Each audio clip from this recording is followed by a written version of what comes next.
Welcome to Sacred, the podcast that invites you to reclaim your intuition, resist exploitive systems, and remember the love that brought you to teaching and caregiving in the first place. We are your hosts, Ángela Carolina Garcia and Lauren Staubel. Join us on a rough and tumble journey of reckoning and transformation. Good morning, Angela. Good morning, Lauren. Hi. Hello, listeners. We're so glad you're here. I'm Lauren Staubel, and I've been in the field of early childhood education for almost 20 years now. And I started off being invited to an interview to be an infant teacher, and I was like, what? That sounds like a room full of babies, lying in cribs. What is that? Okay, sure, I'll go for the interview. And of course, that was actually a lot more exciting than it sounded. I've stayed in the field kicking and screaming ever since. And my last teaching preschool role was with my co-host here, Angela, and we really connected over honoring children as having a sense of agency in their own learning process. And our styles were complementary and different, and we connected with parents and children differently. And so it was like a dream team.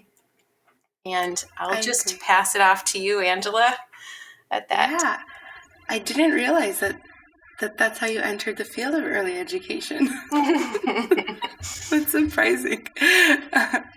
I have also been in the field for a long time. It's been about 12 years now.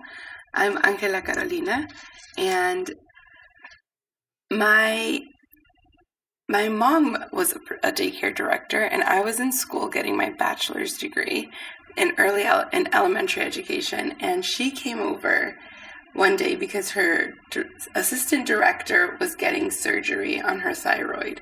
And I remember she walked into my room at like 6 a.m. I had just moved back from Europe. I had been applying for a bunch of jobs. Nobody was hiring. I think I went and applied at the Rainbow and the TJ Maxx, and nobody called me back. And my mom walked in one day into the room and was like, Miss Yanide is going to go on leave, and I need someone to help with the curriculum coordinating, and you need a job. Do you want this role? And I was like, sure. And I went a couple of days later and had no idea what it meant to be a curriculum coordinator, had no idea what it meant to be a preschool teacher. I was supposed to be an elementary school teacher. And that did not happen. I ended up falling in love with early childhood education, and that's where it went from there.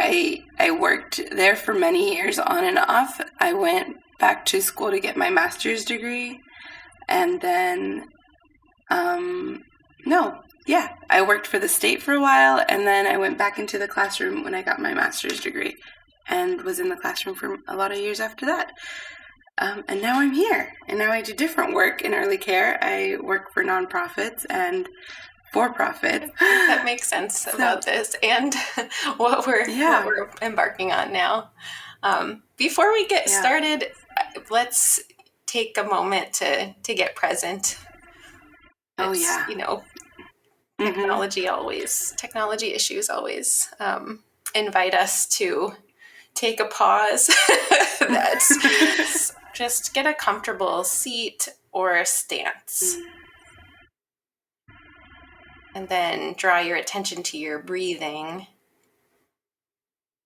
If it helps, you can close your eyes, or you could look down. And then just feel your in-breath and your out-breath. And no need to change it, just notice how it is. And if you're ready, you could stay in that awareness, or you can bring your awareness to whatever is making contact with your seat or the floor.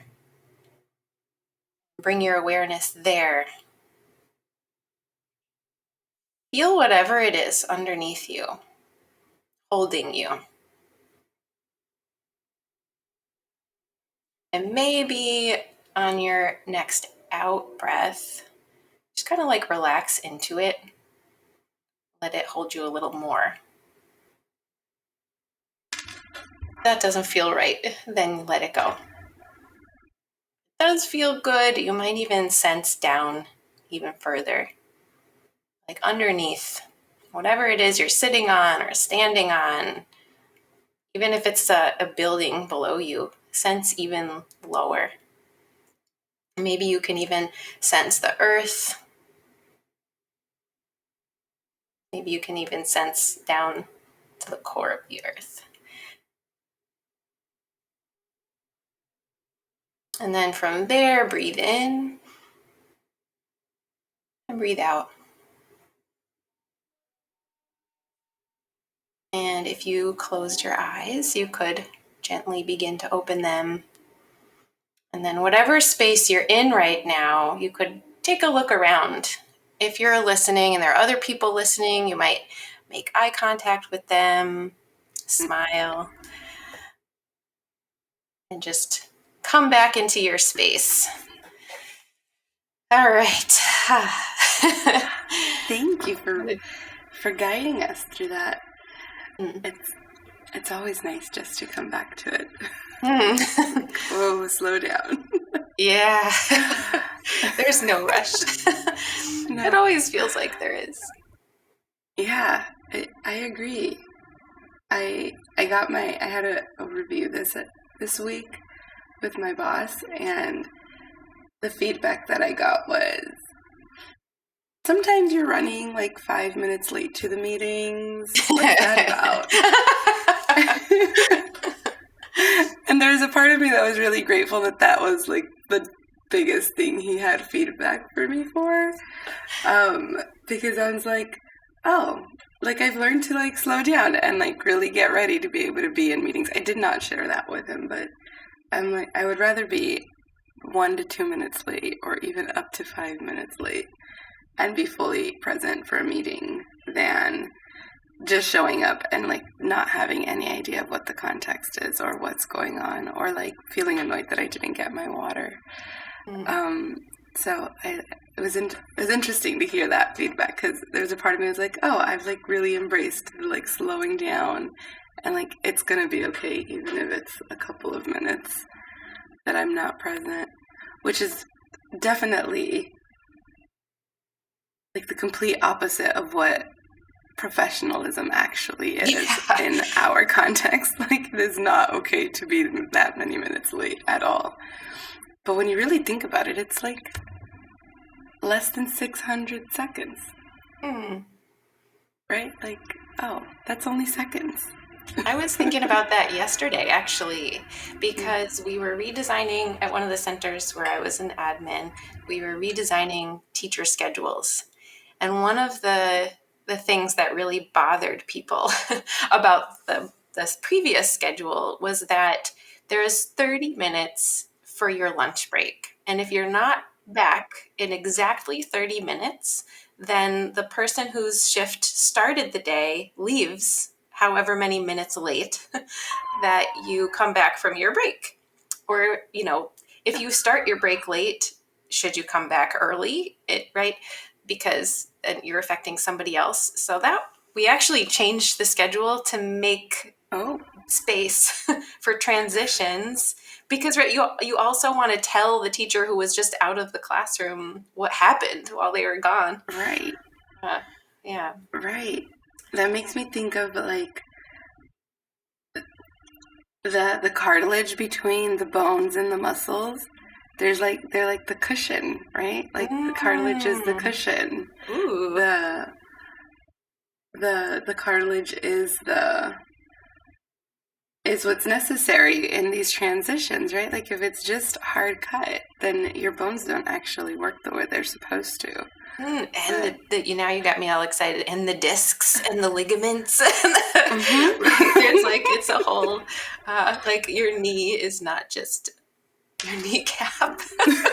Right. No, It's not. There is cushion. And and like that there's a reason why your body needs cartilage, and there's reasons why it needs fat, right? Like that's what kind of like allows you to flow and move. But I'm glad that you bring that up about school, because I think that about working environments in early care, because I think that was something, like when we first connected, there was a lot of love that there was for young children, and a lot of love for families, and a lot of love for the work of being in early childcare.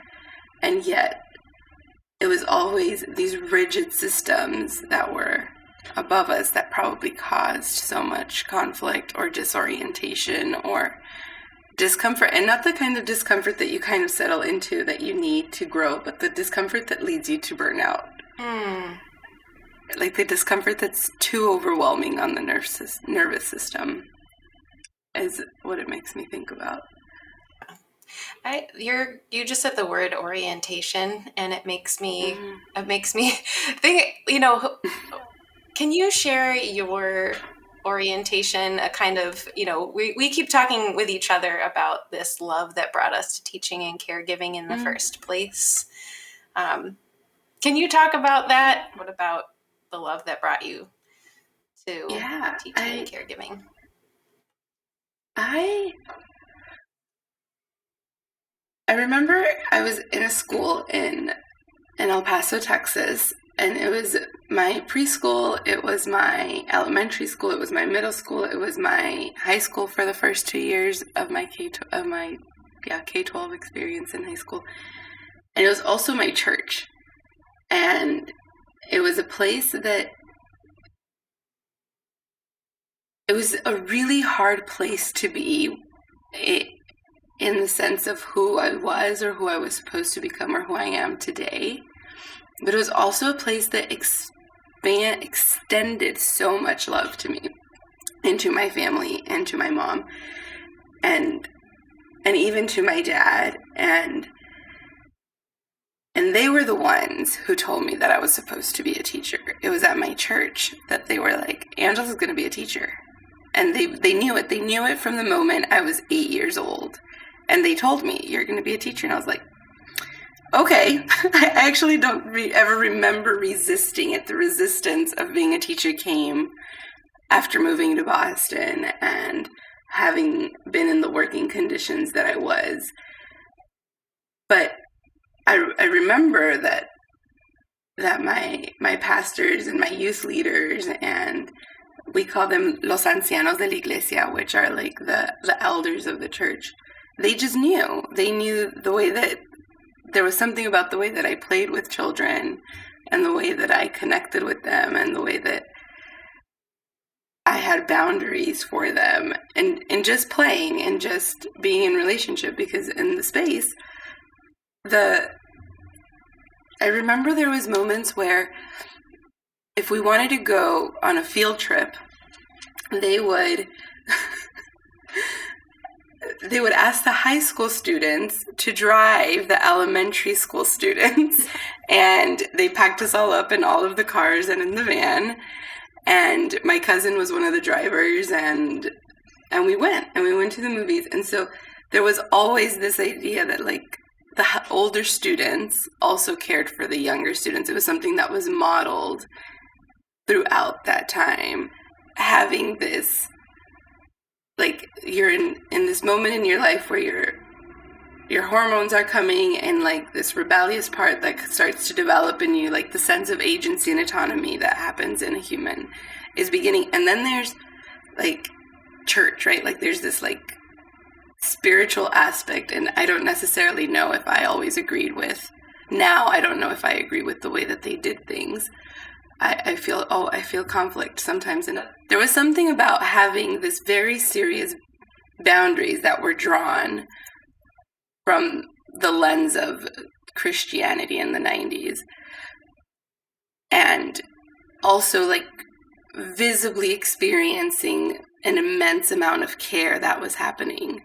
Because even though we knew that we could get in trouble, there wasn't fear in getting in trouble, because we knew that there was also care and love.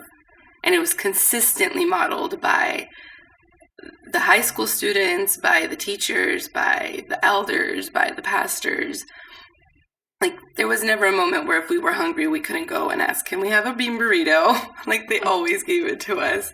And we were there for hours out of the day. Like, I spent hours at my church, at school. And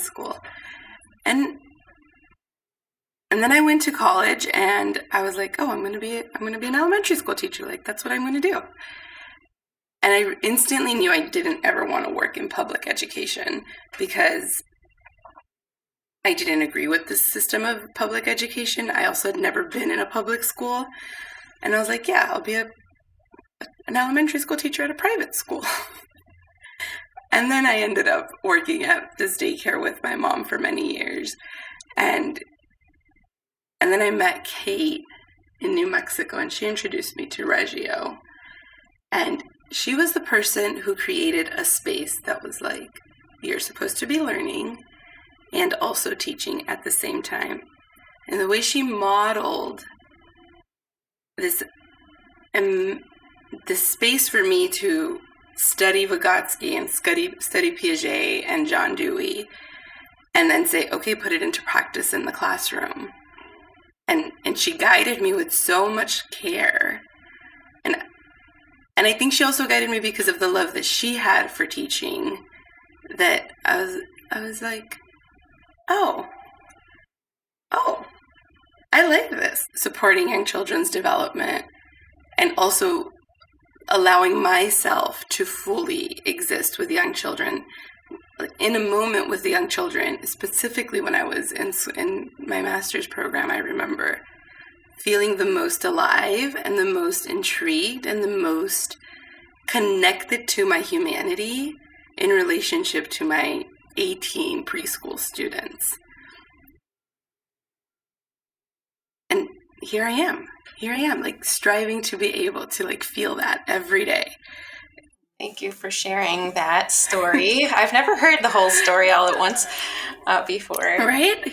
Yeah. Something that you said really made me think about my own journey, because you're talking about, adolescence and the hormones, and it made me think back and be like, was there any time between when I played with dolls and when I took care of babies? Like, was that a pretty cold switch? Like, of course, I really thought for a long time that society had prepared me to work with children because I'm a woman.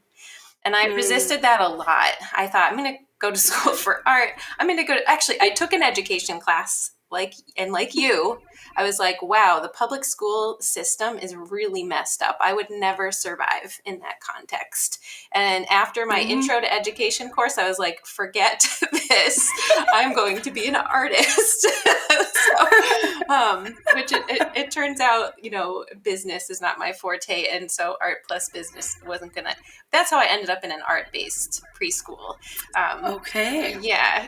But I really still, thinking back about that time, like, what if it was, of course, society was telling us as women, as girls, you're going to be able to take care of children and you should. Subconsciously, that was happening. But, why did my aunties ask me to babysit? I feel so grateful. One of my aunties with her newborn, she taught me I remember learning how to change a diaper. And I was like, he's so tiny. He's like little, he seems so breakable. But the moment, it just, now that all I know about the brain and the way we release chemicals, and I'm sure that there was oxytocin flowing, the love hormone flowing in that moment, because she was a mom for the first time, and she's there with her teeny tiny little baby, and she's teaching me how to change a diaper because she's gonna leave him with me. Right. And I'm 12. Maybe I was 13 by that time.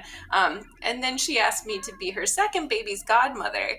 And so there's something about that age, right? And in some cultures, girls are thinking about becoming moms really soon, right, at that age. And so it felt very natural to be with children, and I still loved to play with them. All through high school and my early 20s, I loved to play with children, and I would lose myself in that. It was not, it was in the flow. I wasn't thinking about what I need to do later on, or So I think that it was just, for me, it was very easy to be with children. I almost preferred to be with children than the adults often. Right. And so with family parties, I am one of 23 grandchildren on one side and one of the olders. So I have a lot of younger cousins. There was always a baby around.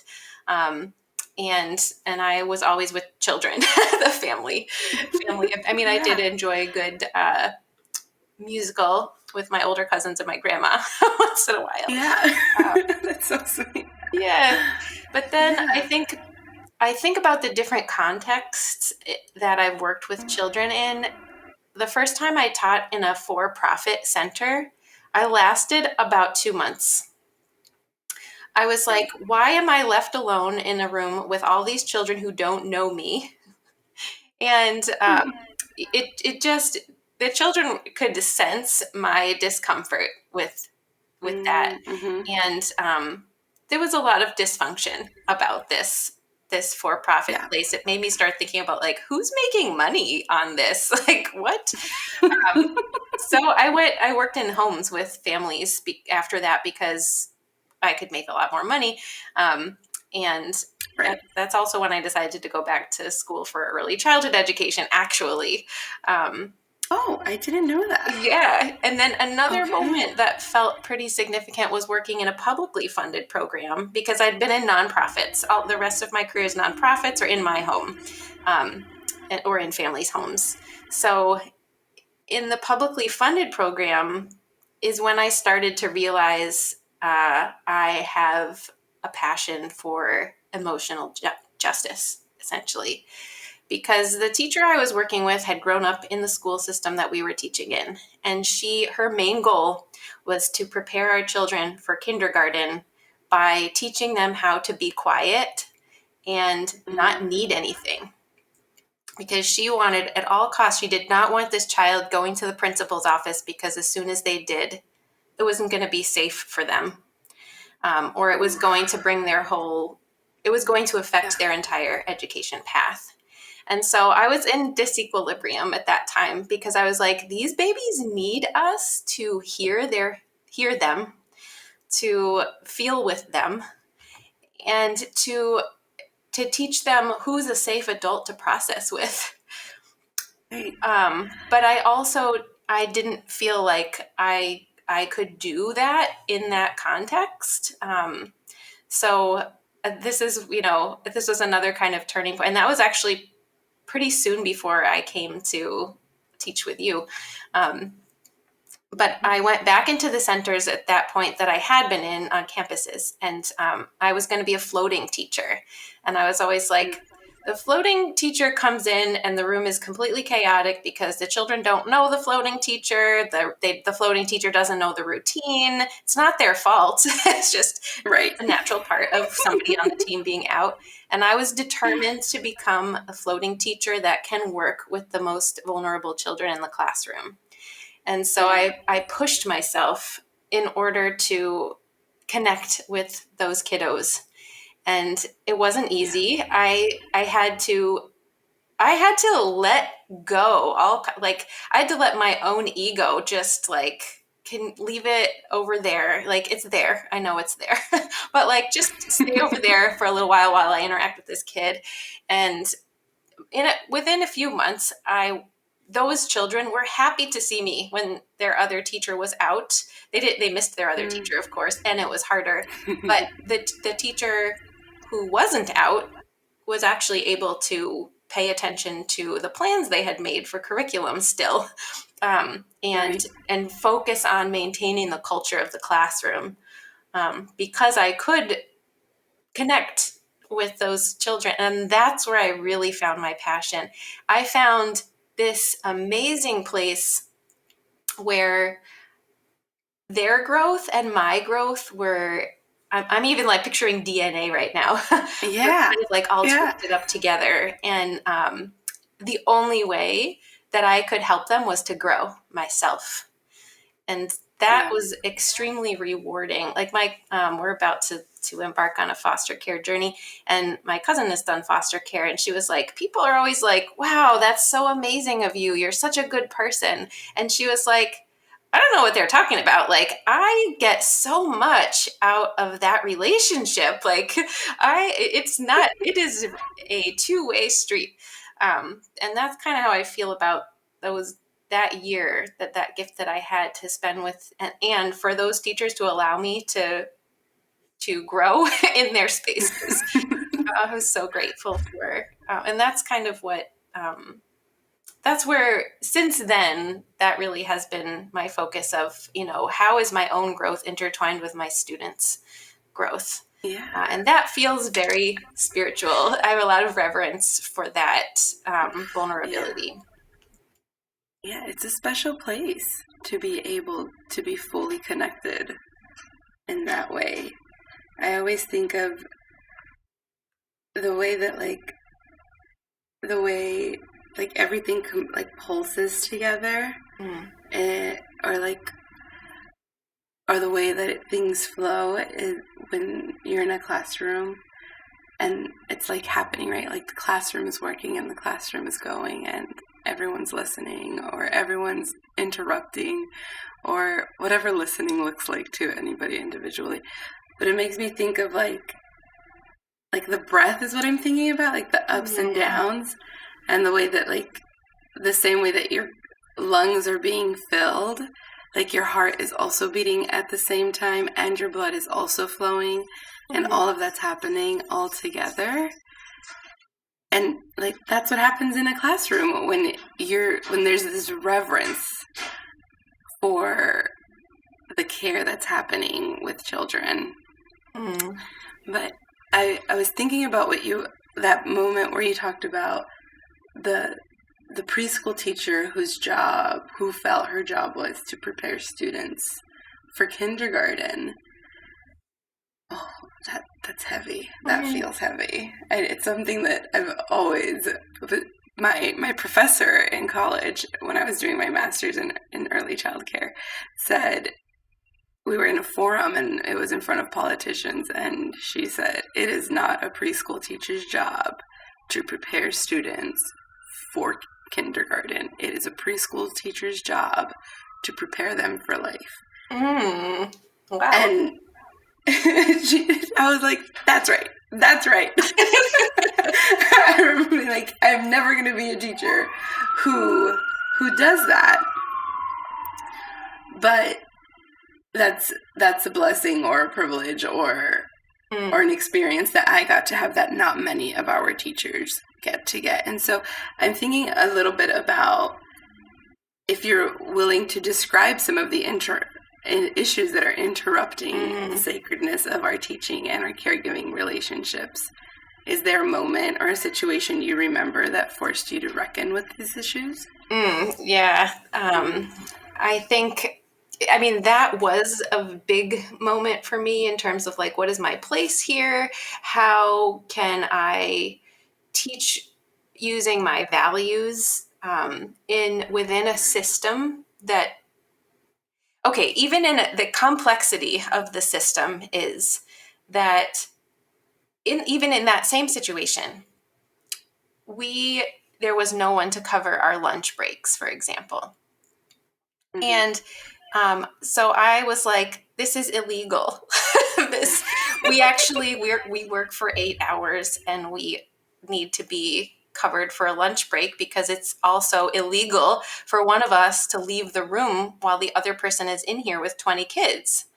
So I demanded that they provide someone to cover. I gave it some time while they were trying to hire somebody to fill that role.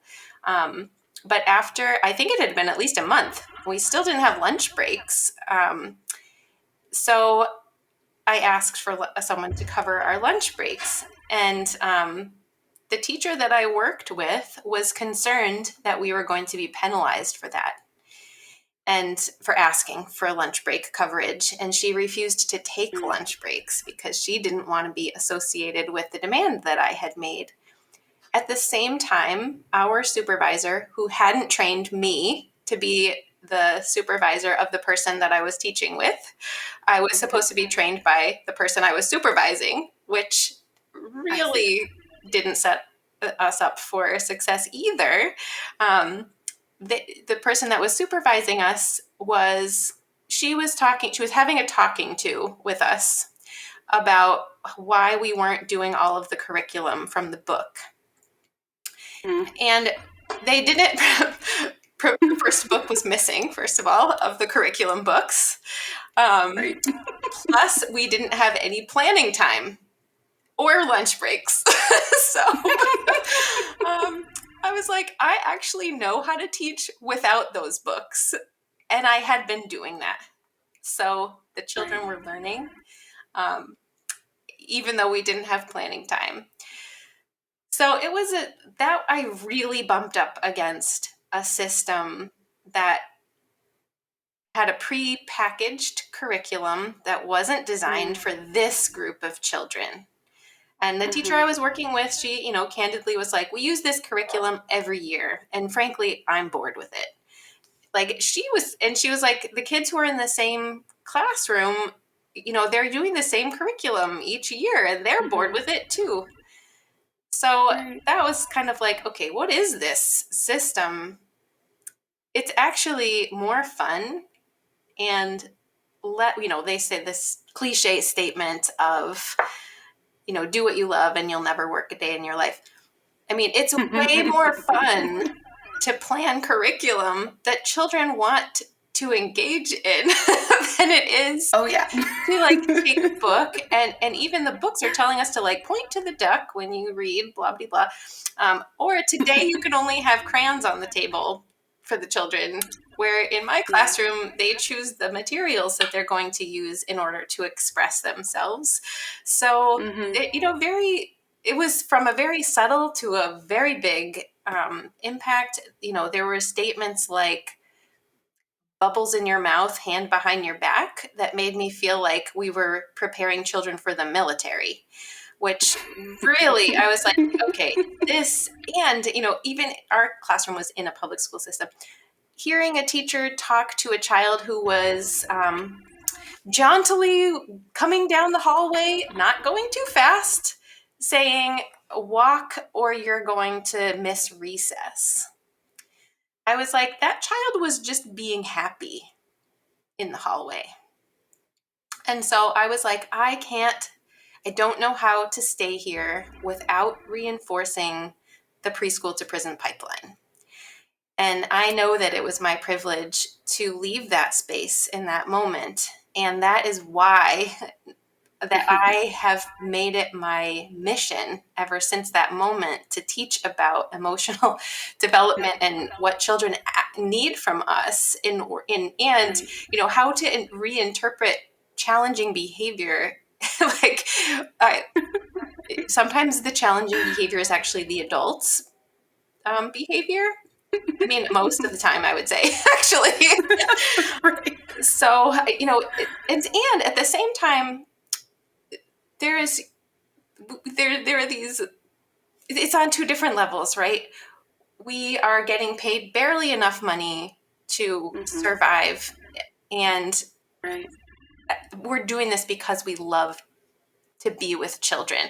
Well, even I felt compelled to be with children. I couldn't not be with children. And so even when I didn't want to be there, I showed up because I really, there's something unexplainable that drove me to keep showing up with them. And maybe it was, maybe on an unconscious level, it's like my own desire to grow as a human, to keep coming back. But I think that those were kind of some of the huge issues. There's something missing in the preparation for working with other adults. There's like a care that society doesn't teach us how to do. there's self-care is a big deal right now. People are talking about it for the first time in my life in a really meaningful way, and we're trying to figure out what does that mean. But it's not something that it's something we have to teach ourselves now as adults. Right. Some of my students, I teach higher ed, some of my students now say about their high school experience that they had like a moment of mindfulness, or their teachers taught them the names for emotions or allowed them to feel things. And that is so refreshing. So this is a sign for me that things are beginning to change. But we are figuring out this, like, how do we care for ourselves? What are boundaries? Because when we teach together, we spend 40 hours a week with each other and 20 kids.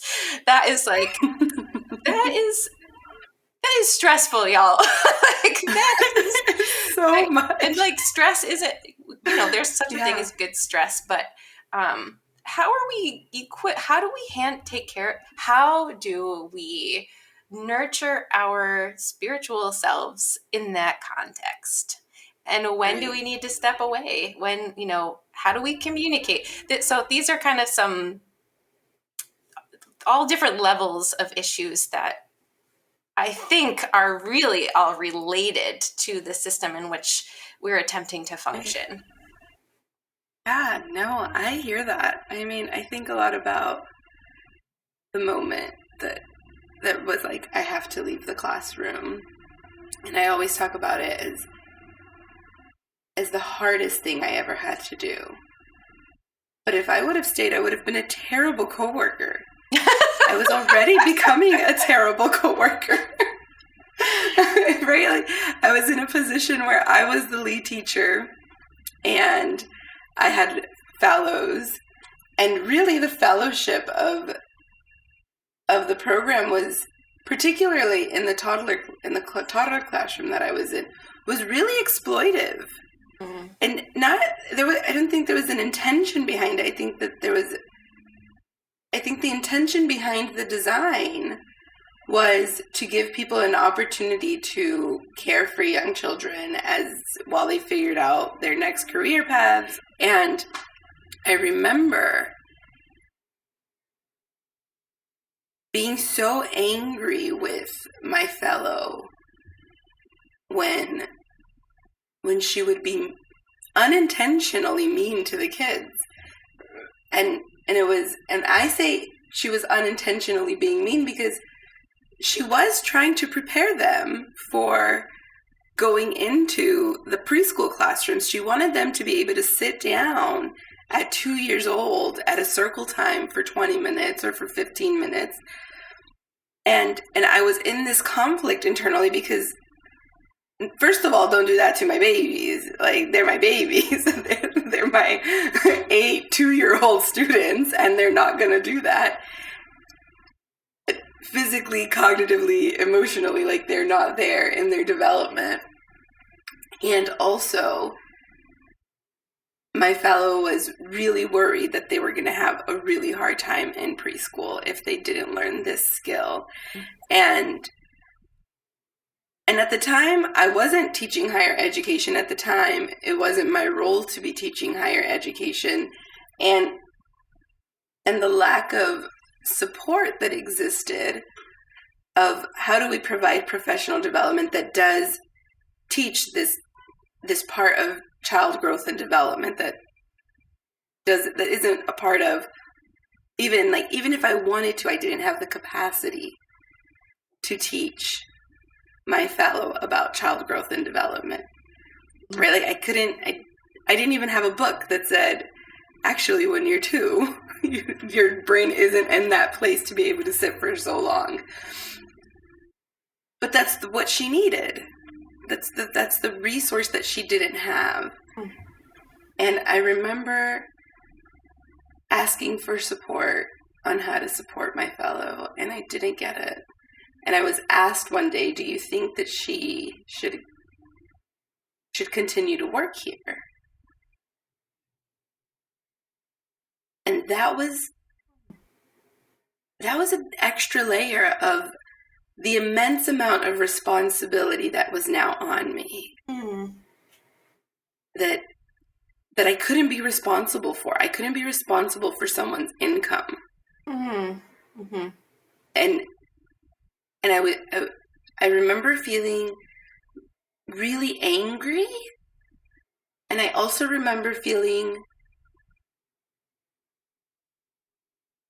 maybe it's still anger, maybe it's fury, I don't know, but there was this like thing in my gut that was like, there was an immense amount of injustice that I felt was an injustice to my teaching fellow, that I, the lead teacher, had asked for resources and support and was now being asked, does this person deserve to continue employment?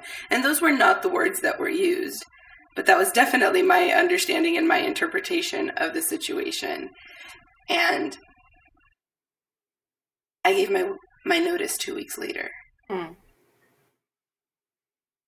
Because everyone in that system wasn't being supported, right? And I was not going to say no. I was going to say, we have to support her. We have to take care of her, right? That's like the part of this, like working with young children, or like the spirituality, or the way that my spirituality exists, or it's deeply connected to my conviction and my morals and my ethics and the part of me that continues to want to give. It's also the part of me that says, if we're here to care for people, then we care for them in a way that's nourishing. We care for them in a way that's loving. We care for them in a way that has clear boundaries. But when the system isn't designed that way from the people that have the power, it trickles down to children not getting what they need, teachers not getting what they need, administrators being completely overwhelmed. And I couldn't stay. Think a lot about that. And now in the moment that I'm in, and how do I then become the person that can provide the resources? And I think about my college students now that I teach in higher ed. And yesterday I was in a conversation with someone who is taking my class, and her home burned and she has 2 babies, and she really wants to take the class. And she was talking to the person, like to her mentor, her college person that supports them in getting access to classes. And she finally was able to talk to me, and I said, if you really want to take the class, I will support you in the best way that I can. And also, if you have to drop out of the class so that you can take care of your kids, then you should do that too. Because we'll teach the class next semester, and that's okay. And she was like, oh God. Her voice instantly relaxed, and it made me realize the immense amount of power that I have, and just sharing extra grace in this way, saying it's okay, right, with someone who has the title of professor, or someone who has a title of a master's degree, or someone who has a title of manager of something, right? Like now in these roles of leadership that are different, that extending grace in this way is a big difference it causes a different reaction than, well, do you think this person should continue to work? Yeah. Right? Like there's different ways of doing it. There's a way of being in administration that doesn't have to feel like the power that exists, right? Like these power dynamics that exist. Be aware, as the leaders, as the administrators, we have to be aware of the power dynamics that exist. And the same way children are looking for connection, so are our teachers, right? In these moments of not making living wages, in these moments of having to disconnect from their bodies. I'm thinking a lot about the story that you shared, that she refused to take a lunch break because she didn't want to be reprimanded. Mm-hmm. And I think about, imagine the power if the person in charge said, it's okay to go have lunch. And please go have lunch. We know that you will be better for the children if you take a lunch break. Right? They should have been there to be like, get out of here. Go eat your lunch in peace. Go sit outside. Yeah. Yeah. Well, I mean, this is, we could go on for a long time about the issue. I imagine listeners are also thinking of something that happened yesterday or a couple of years ago, but so we're still here, right? So what about, after we are faced with these kinds of experiences, like, I know, Angela, you and I have talked about, like, okay, spirituality holds the power to coming back, to calming, to reconnect us with our intuition. So tell us about your spirituality. Has that sustained your willingness to continue this work? Yeah, so earlier I was talking about my upbringing at church, and I think that I can't say this story without disconnecting, or without, like, I have to disconnect my religious upbringing to the part of my teacher up until a little bit later on in the story. But I grew up in church, and I remember feeling so guilty for so many natural biological things that happen to humans. And I didn't know that's what was going on, but I remember feeling guilty for wanting to read books that were not Jesus books, or I felt guilty for thinking a boy was handsome. I remember feeling guilty for being like, ooh, that girl's really pretty. Or I remember feeling guilty for eating too much. There was a lot of guilt in my religious upbringing, and a lot of shame in my religious upbringing. But there was something there that also brought me peace. There's these moments during the praise and worship where I would, like, actively tell my brain to stop being so critical and be present and just be in worship. And it was those moments of deep connectedness, and I say deep connectedness to God, to Jesus, to, like, the spiritual realm. But I've also learned it to be that it's a deep state of meditation. And I remember that those were the moments where I was able to find what it really meant to be loved by my God, or what it meant to be held in so much pain by my God. Because although I was feeling an immense amount of judgment, it was in these moments of worship and meditation that I also felt so deeply connected and held. And that wasn't, and so the judgment that was coming was not judgment that was coming from the higher power that I believe in. It was coming from my church leaders. It was coming from my church pastor. It was coming from these external things. And being so young, I didn't remember. I don't think that I knew that those things were separate. And now in my adult life, I know that those things were separate. So that's why I have to disconnect it, because those moments of worship and meditation are the moments that I strive for, or that I go to, or that I lean on to be able to keep showing up for my students.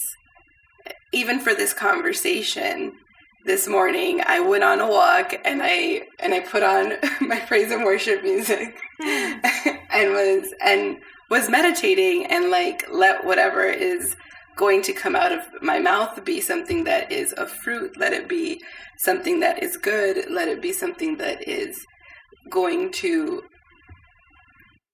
be filling for myself or for you or for who the listeners may be. And recently, as now that I've been in Massachusetts for a while and so far away from church, and I don't go to a church now in this moment in my life, but I have started to, like, I put on my watch today, and it's my grandpa's watch, and I remember being like, "Apa, esté conmigo hoy," like, be with me today in this conversation.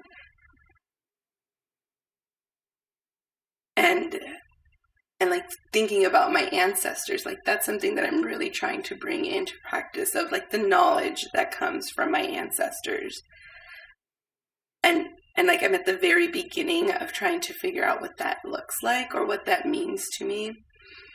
But yeah, I'm like, okay, Grandpa, like be with me today because this is deep. Like this is important. This deserves reverence, and for it to be shown up in the way that I would show up for my students in a classroom.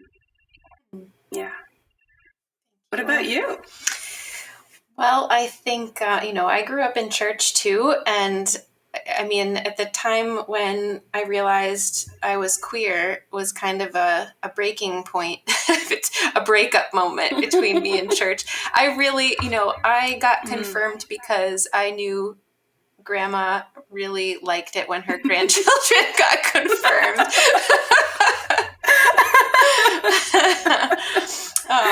But I actually went to church with my friends in high school. We'd have sleepovers during our confirmation year. And it was really, what I liked about it was the ritual aspect of it. Especially when I went with my friends, and even thinking about going to church with my godmother as a child, she would invite me to her church for certain events. And on Advent, this was really exciting to me. I would get to light one of the candles on the wreath at her church. Yes. And the ritual of it and I felt connected to my godmother. I felt connected to my friends.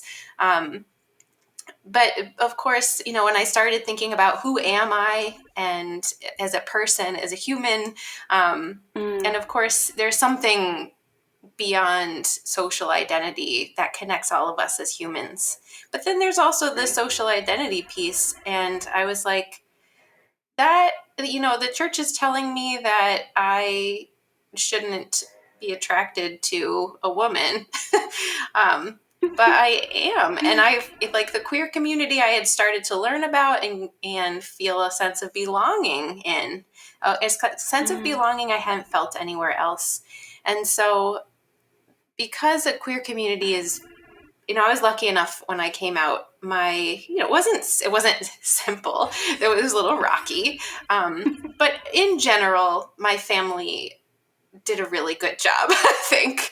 I love my dad's response was like, well, as long as you're not hurting anybody, kiddo. Like that was the best, like most, like my whole nervous system was like, okay. Like,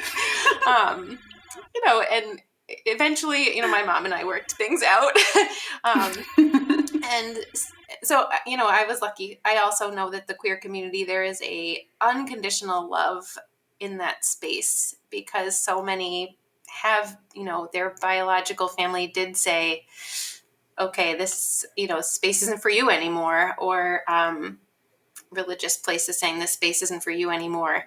But so in that, I kind of was like, but what about that ritual feeling? Like, what about that way that I connect with people in this kind of, not predictable, I would say, but in a kind of reliable way. And so my advisor in college, I studied art and I learned about a lot of things from my advisor, but one, he told all of us, like, my wife is teaching a yoga class on campus. You should go.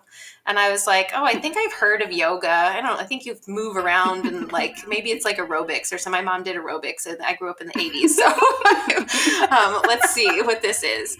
And so I went to the class and I don't really remember much from the class except for Savasana at the end.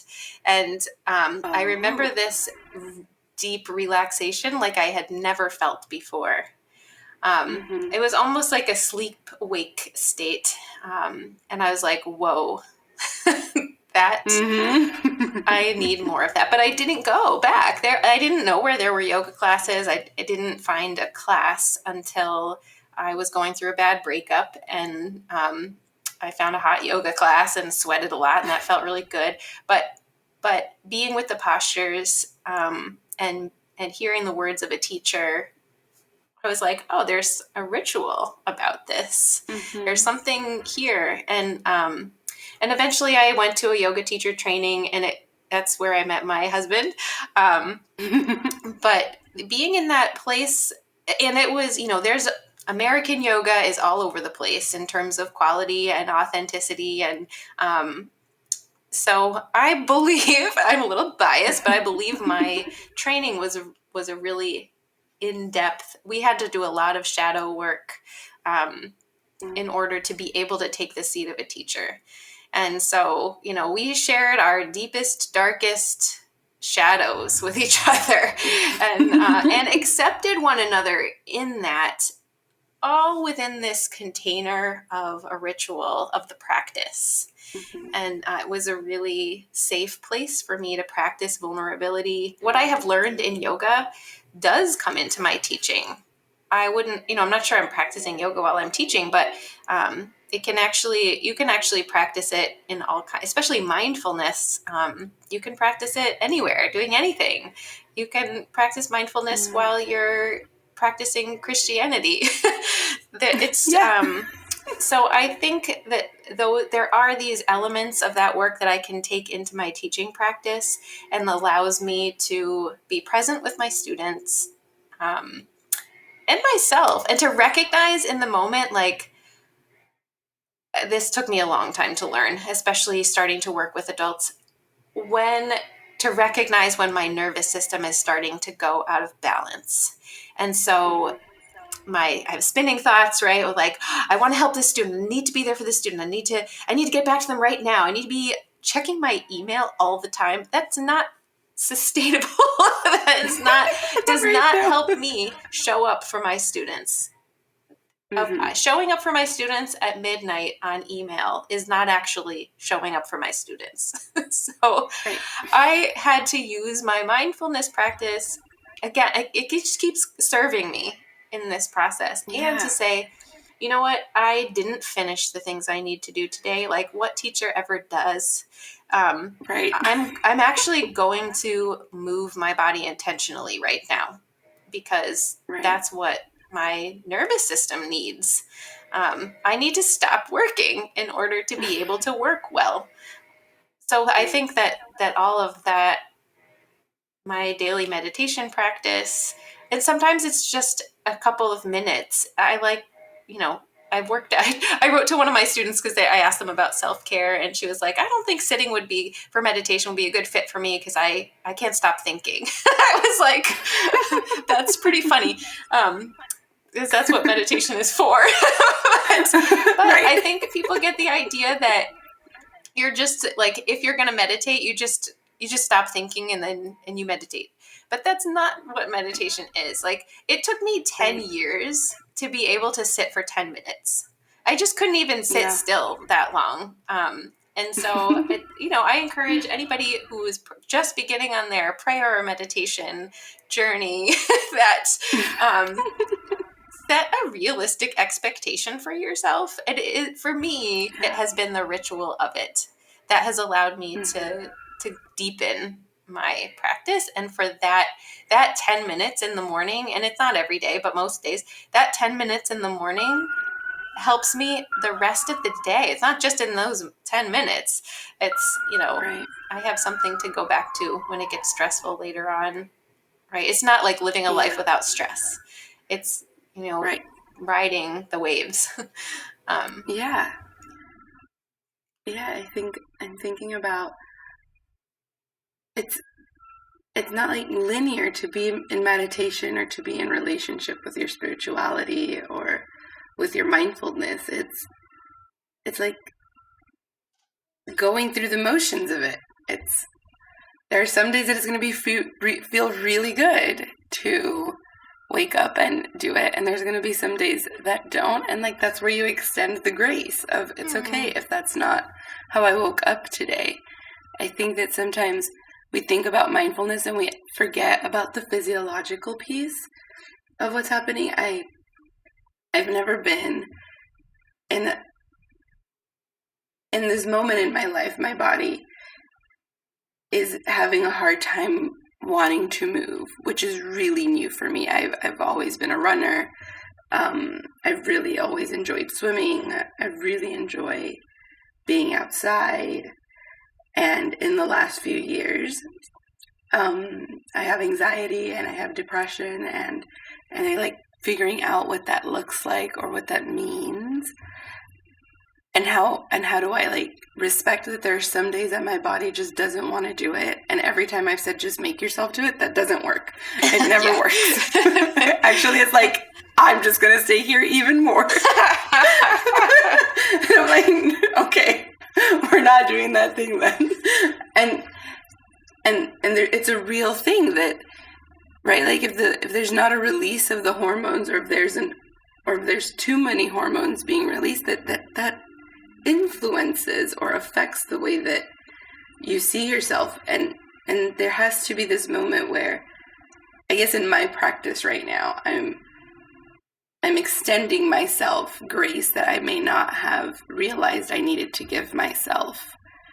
And as I figured out, and it's very different from what it used to be or what it is, but that's still part of the connectedness with my own mindfulness and my spirituality, and figuring out, like, am I just like being lazy or am I not being lazy, and what does that look like, and how do I tap into how I was raised in relationship to taking care of my body, but how do I also relate that to like what it is. Like it just doesn't want to do that right now, and that's okay. And the days that it does want to do it, go and do it. What you're saying is reminding me of the concept that we keep bringing back in. We talked about rough and tumble play a lot when we were teaching together. My favorite. Yeah, it sounds like you're kind of like getting into that a little bit about the rough and tumble play that is reflection, reflective practice. Mm-hmm. Do you want to say anything about that? Oh man, yeah. I mean, that's my favorite. And I think that that's a part of being in relationship with yourself. And I like, right, like there's these things like you can't love others if you don't love yourself. But it's been my experience, and it has to do with my spirituality, and it has to do with, and even the way that my mother, she always used to say, Angela, have some dignity. Stop that right now. Have some dignity. And I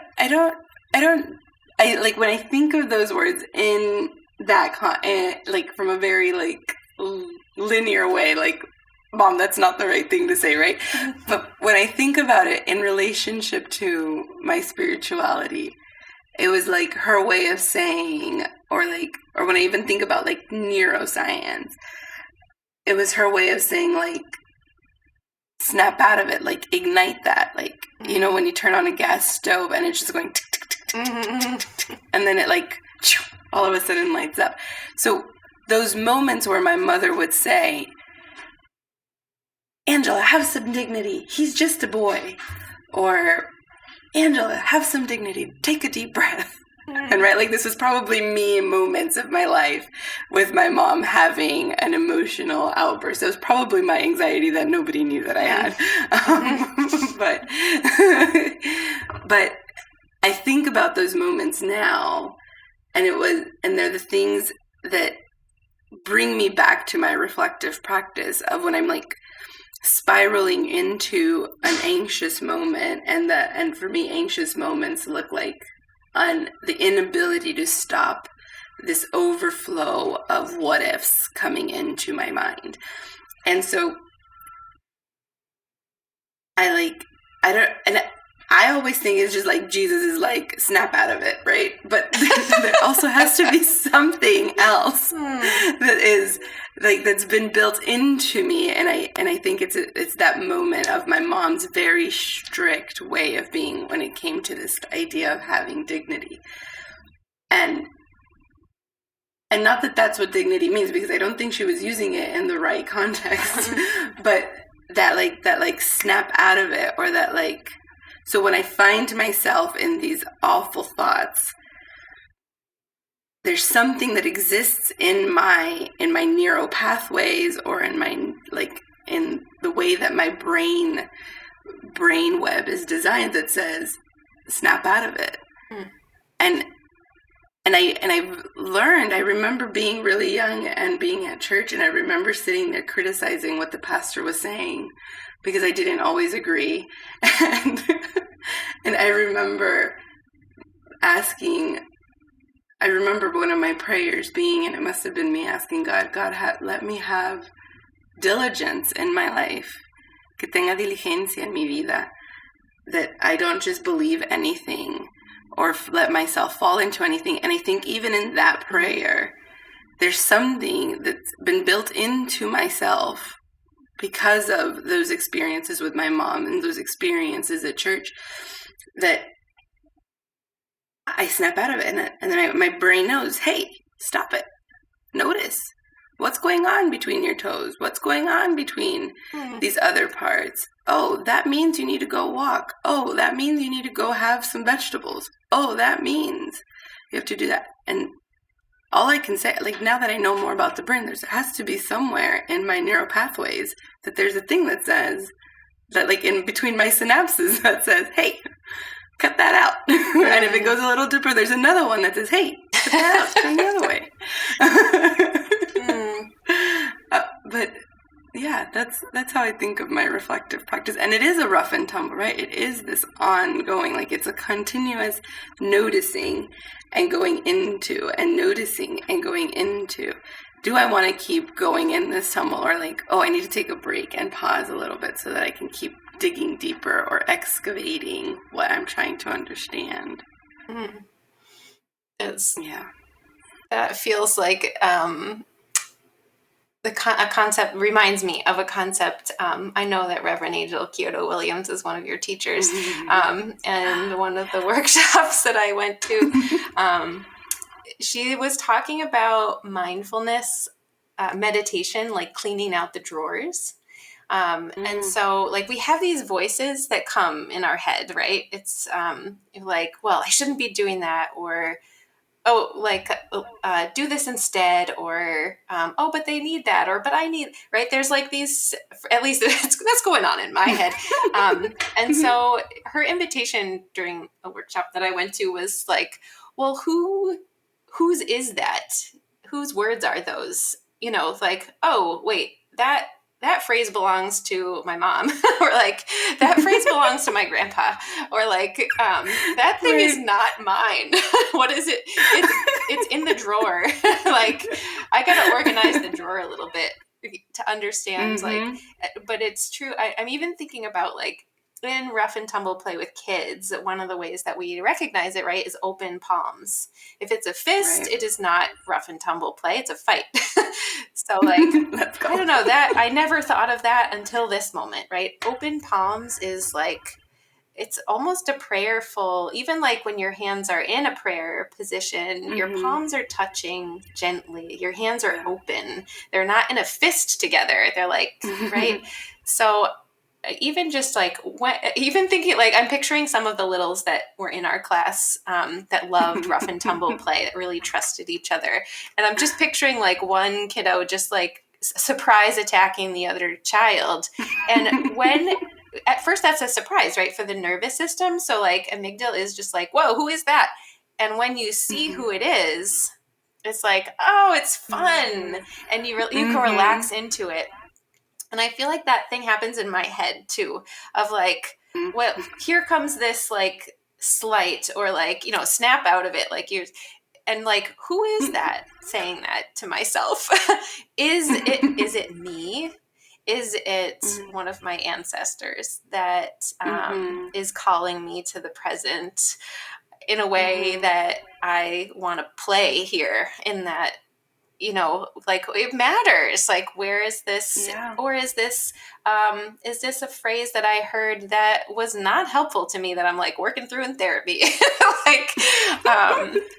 So I think that how do we know if our reflective practice is helping us to grow, is by kind of like, paying attention to what we say to ourselves, and any kind of like long-lasting effects of our past that is part of us, right? And I'm definitely not criticizing anybody that came before me or contributed to who I am today, because I want to be me.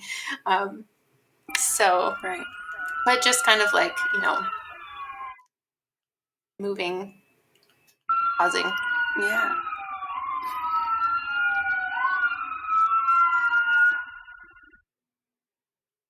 Yeah, just taking on the spirit of rough and tumble with my own thoughts.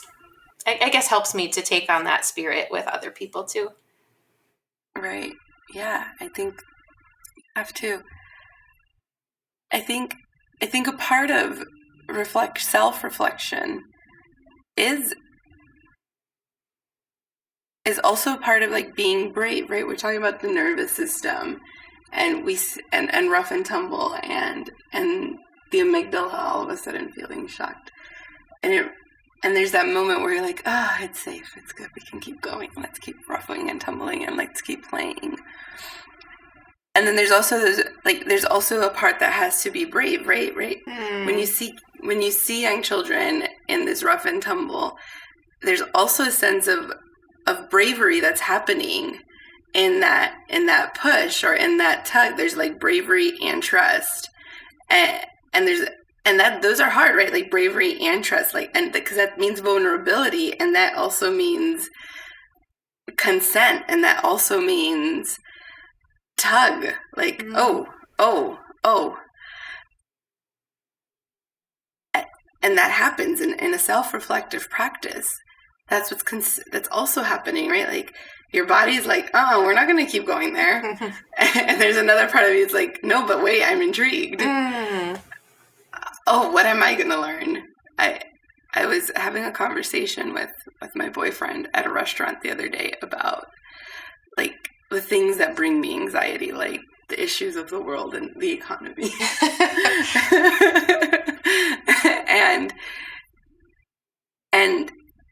and I realized, and I sort of like pushed for this conversation because I was like, can we have a really uncomfortable conversation at dinner about money? And I'm sure he thought I was going to talk about our personal finances. That was not the case. I really just wanted to talk about what I had just read in a news article. And I realized yesterday evening or yesterday morning, I realized I need to be able to have those conversations, because it's also a way of processing, right? Like a part of self-reflection is also processing the way that we're understanding what's coming at us. And I think when we're thinking of being in self-reflection in early childcare settings, there's so much coming at us, right? Like you've been pulled from one classroom to another. Your co-teacher didn't work. That child's parent just wrote you an email saying like, why did my child get bit again? The other parents are like, are my kids terrible because they're biting? And you're also supposed to be making sure that like diapers are changed, that there's enough clothes, like someone just like wiped poop on the wall because they're so intrigued by what's coming out of their bodies. And all of this is going on in a preschool teacher's head. I mean, at least that's what was going on in my head when those things were happening. Plus assessments are coming up. Right. And did I send out the email for parents to start signing up for those conferences? Right. All of this is going on. And when you're teaching young kids and you're in those spaces, and I think a part of having a self-reflective practice is, why are we doing this tug of war consistently? Why are we coming back to it? And I think even the way that you and I can have this conversation today is related to that, to the self-reflective practice of wanting to leave, not being able to leave because the body's like, no, ma'am. Oh, no, you're not going to leave. You're going to stay right where you are, and you're going to work at it. And it's like, wait, why? How? How do I do it? If I'm going to come back to teaching, if I'm going to come back to supporting, if I'm going to come back to this, then how do I do it in a way that I'm not being exploited, that I'm not being taken advantage of, in a way that I am able to take care of myself? Because if I can take care of myself, then I can also provide a space of nourishment for the listeners, or for the teachers, or for the children. Really, it's again going back to that DNA process, right? Even in this moment, and even in this conversation of self-reflective practice, and why do we do it? Yeah. Well, so we have these visions, right? Imagine that one day, we really do have to use our imaginations here. Imagine that one day there is an opportunity for thriving in our field, in early childhood education and caregiving spaces. Not to say that's not happening in certain caregiving spaces, but just thinking about kind of the field in general. So imagine we arrive there one day and there's like thriving, like because teaching is reciprocal, what would giving and receiving look like? Like how does the context of thriving transform the work that we can do? Because already we're doing some incredible things in the context of crisis, right? But what if we were thriving? Oh my goodness. There's a moment in my teaching that I don't remember often. And I wish, but now that you've invited me into this question, and there's this moment in my preschool. I was in New Mexico, and there's a huge playground. And every evening in the the sprinklers would go off. Well, in the midst of spring, one of the sprinklers broke, and it was a mess. I'm not even gonna lie. I remember it was a mess, and I also remember who I was in that moment. I remember myself. I remember I loved going to my school. I loved learning. I loved being in the process of learning. I loved working with my co-teacher, who was also my mentor. And I deeply loved my students. And so in the evenings, it was just me and the teaching assistant, and it was maybe about 7 kids that were left in the evenings, and this sprinkler was broken. And so it started to make a big pile under the swing.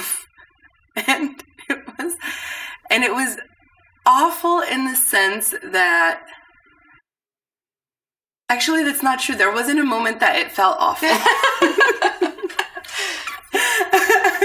I always remember that when there was moments where I would have to explain to parents why children were going home soaking wet, or why they were playing in their underwear, that there was already a culture that existed in this space that parents just knew, their babies were going to come back dirty, so it wasn't an issue. And I also knew that if it was an issue, my co-teacher and I would be able to solve it in a way that felt secure and everyone felt safe afterwards and nobody felt threatened at the end.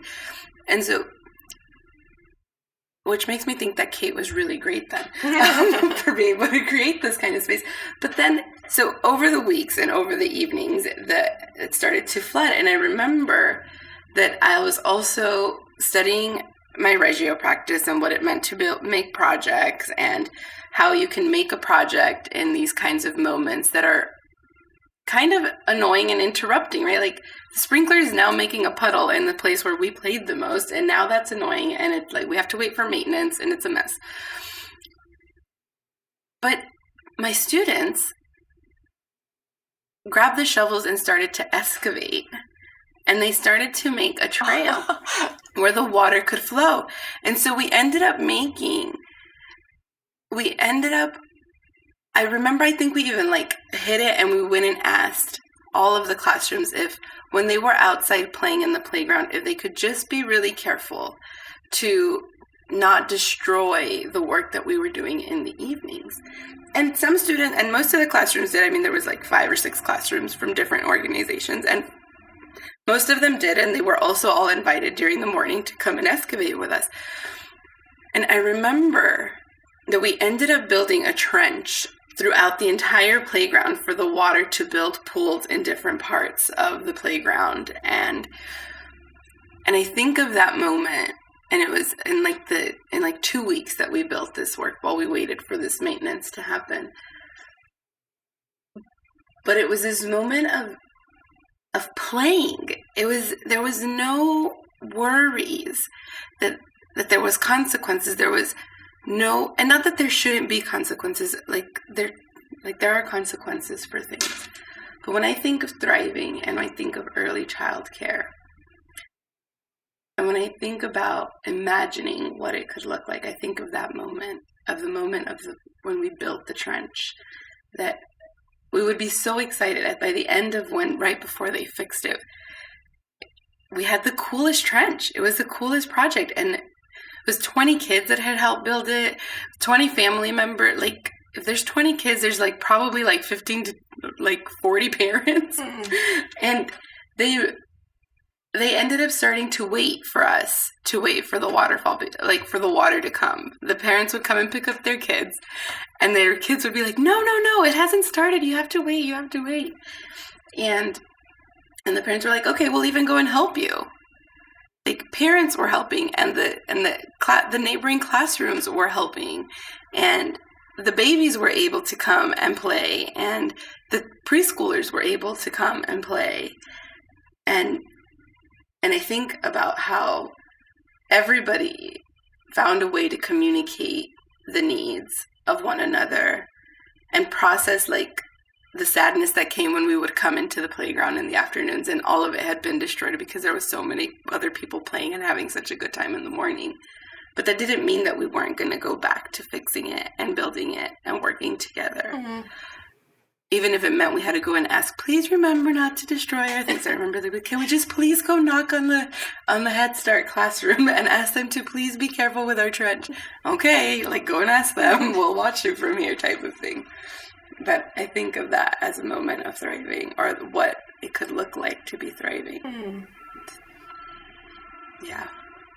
I remember a couple of moments, you're talking about this kind of play and freedom to, address issues as they come up, really. Where it's not a sign of kind of perfection. In giving and receiving, there is vulnerability, and there's, I would say not, I was about to say comfort. I don't think it's comfort. I think it's, as you kind of used the word bravery before, or courage, and really a sense of community. And I feel there's 2 examples I'm thinking of that are kind of like microcosms of this. One was our classroom, where at the point, it was right before I left, sadly, we had a team. We had students working in our classroom who understood what we were trying to do, who felt they knew how to contribute to what was happening and that they could bring them. I'm just thinking of one student specifically who struggled at the beginning, and other teachers had a hard time working with an adult student. And we spent some time with this person in order, that's the person that I learned that some people really need you to let them know extremely in a very clear way what needs to be done. And that what they're doing isn't a good fit for children, working with children. I always be like, stop talking to me and talk to the children. But this person really flourished in our classroom and became a contributing member of the team and came up with ideas for curriculum. And this person didn't even study education. But we also had on our team an occupational therapist and a speech therapist who didn't need to be contracted by parents in order to help us be great teachers for children. Right. I didn't necessarily feel supported outside of our bubble, but within our bubble of our classroom, we had incredible, Kelly is our teaching fellow. It really was a dream team. And we had some floating teachers that were, could step in at any moment and kind of breathe with us. Our students, we knew what our students needed. And there were a couple students we didn't know what they needed, but we were on the path to figuring it out with a team of people. That felt like the kind of giving and receiving that I could do for a long time. Also in my home program, I did not like working by myself. I worked with another teacher one year, and we had 3 toddlers who came to the house every day. One of them was her daughter. And these 3 toddlers on the way up the stairs to the front door would be kicking their legs and with excitement to see each other. I didn't know about the depth of friendship for tiny humans that I didn't know what they were capable of until that year. I knew that preschoolers did that and loved to be, they were excited to see each other. Right. But I didn't know that toddlers were capable of that kind of depth of friendship with each other. And I think it's because of the space that my co-teacher and I created in my home program. And we had a lot of control. It was just that we were the 2 adults and there was nobody else. So I think that those are just 2 moments or little bubbles of my professional experience that I feel like on a larger scale could feel really sustainable. Yeah. And so what are we doing here on this podcast? That sounds amazing, right? But we have a long way to go, and there are a lot of layers that people are out there doing, working towards a thriving. A lot of people have a thriving vision, and but there are, how are we going to get there? We are going to have guests that are going to share frameworks with us, practical guides, in order to reclaim our intuitive teaching and caregiving practices. So there'll be gifts shared in this podcast to come. Angela, do you want to leave any with our listeners today? I invite you all to take a breath at the beginning of your day, an intentional breath.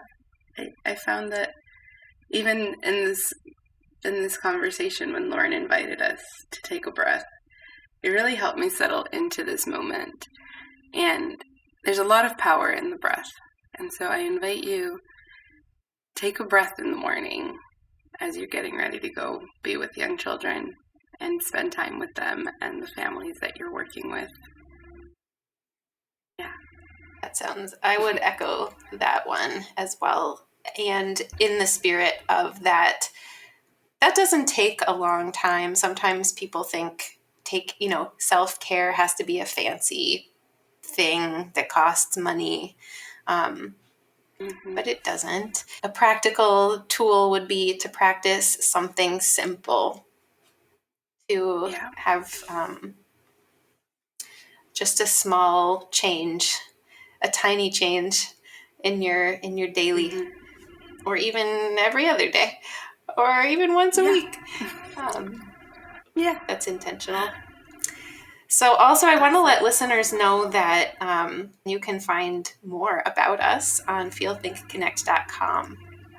And also that'll be where our podcasts are linked for you. Anything else we need to tell them, Angela? No, we'll see you in the next episode. Thanks for listening. To keep the conversation going and for monthly reflection prompts related to each episode, sign up for our mailing list. If you want to play with us in real time, exploring the ideas in this episode, please come to the next campfire chat. We look forward to our next sacred conversation with you. Check out the show notes for details.